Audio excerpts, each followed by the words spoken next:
Good evening बच्चों, welcome to our channel basic knowledge ज्ञान।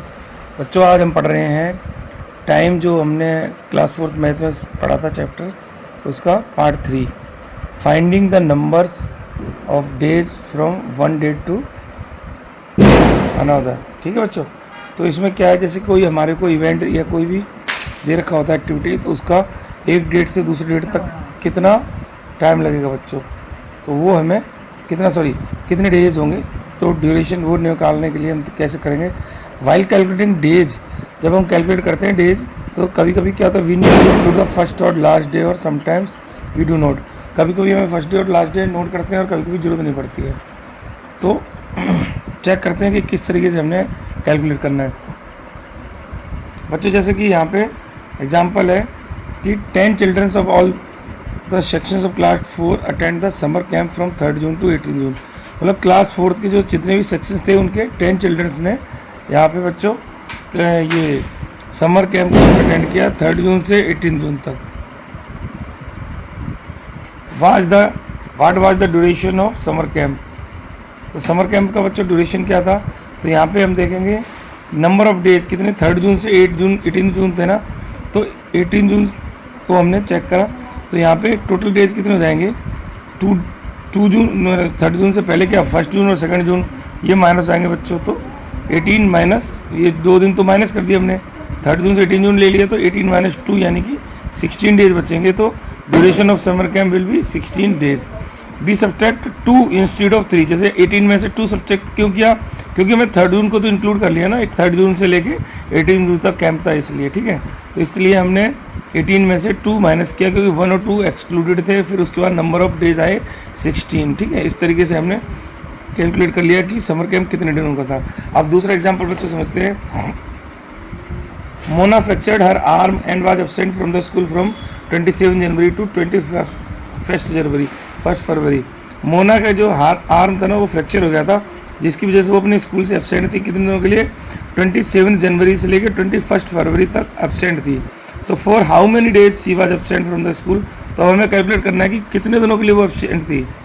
तो नंबर ऑफ डेज हमने जनवरी में, जैसे 27 जनवरी से एब्सेंट थी, तो जनवरी में हम देखेंगे कितने दिनों एब्सेंट रही, number of days she was absent in the January. तो जनवरी जैसे हमें पता है कि 31 डेज का होता है, तो उसमें से 27 जनवरी के बाद से एब्सेंट है, तो 31 माइनस कितने 26 डेज, यानी 26 डेज तक तो प्रेजेंट थी, तो 31 माइनस 26 यानी 5 डेज हो गए जिनमें वो एब्सेंट थी। और फरवरी का कैलकुलेट करते हैं, तो number of days she was absent in फरवरी में क्या है 21 तक हुई है, 21 डेट तो सीधे सीधे पता ही चल रहे हैं बच्चों, तो 21 डेज ये हो गए और 5 डेज ये हो गए, तो टोटल नंबर ऑफ एब्सेंट कितना रहा 21 + 5 यानी 26 डेज। तो 10 Mona was absent from school for 26 days. इस तरीके से हमें पता चला कि एब्सेंट का हमने निकाल लिया। तो अब हम कोई भी एक्टिविटी का ड्यूरेशन निकाल सकते हैं, ठीक है बच्चों। इस तरीके से हमने नंबर ऑफ डेज एक्टिविटी के अकॉर्डिंग निकाल सकते हैं। नेक्स्ट जो बच्चा हुआ चैप्टर बच्चों टाइमलाइन। तो बेसिकली बच्चों टाइमलाइन होता क्या है, arranging events in the order which they happened is called timeline. Means कोई भी जो इवेंट्स होते हैं ना, उनको उसके टाइम के अकॉर्डिंग ऑर्डर में अरेंज करें कि कौन सा पहले हुआ, फिर उसके बाद कौन सा हो, फिर लास्ट कौन सा हुआ, तो उसको हम टाइमलाइन बोलते हैं। अब जैसे यहाँ पे कुछ हाईलाइटेड कर रखे हैं टाइमलाइन एक्टिविटीज हैं। Given below are few highlighteds of major events that took place under the premiership of our prime minister mister Narendra Modi. तो यहाँ पे ये जो टाइम दे रखा है, ये एक्टिविटी दे रखी है, उसमें क्या 21 जून 2015 को फर्स्ट योगा डे सेलिब्रेट किया था मिस्टर मोदी ने।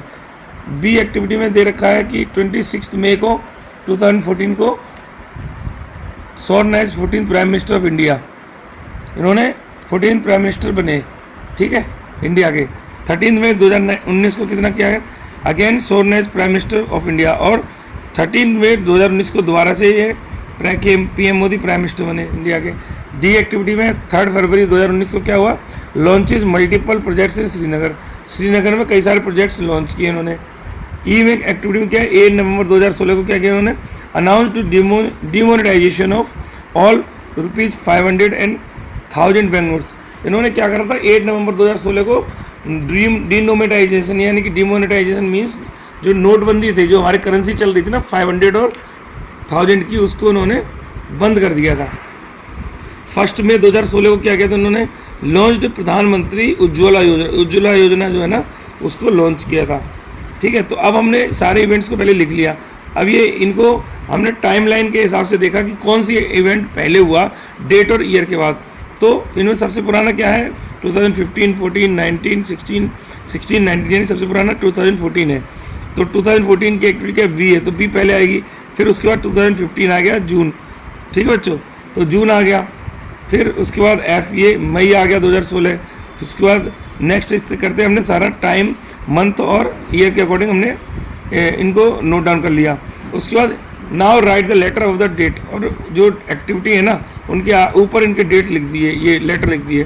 तो उससे हमें ये पता चल गया कौन सी एक्टिविटी पहले हुई और कौन सी एक्टिविटी बाद में हुई। 10 we have made mister Narendra Modi timeline. तो इससे हम कोई भी एक्टिविटी का टाइमलाइन बना सकते हैं। इससे हमें ये पता चल जाएगा कि कौन सी एक्टिविटी हम पहले की है, कौन सी एक्टिविटी बाद में की है। तो उसको उसके मंथ और ईयर के अकॉर्डिंग लगाते हैं, जो मंथ और ईयर पहले आया उसको पहले, और जो बाद में आया उसके बाद में नोट डाउन करते हैं। तो बच्चों इस तरीके से ये टाइम वाला चैप्टर फिनिश हुआ, जिसमें हमने सारी एक्टिविटीज़ कंप्लीट करी हैं। और बच्चों जो हमारे चैनल है उसमें सारे सब्जेक्ट जो मैथ्स के जो टॉपिक्स हैं वो सारे अच्छे तरीके से डिटेल में दिए गए हैं, उसको देखिएगा और कोई भी डाउट हो तो हमसे डिस्कस करिएगा। Thank you.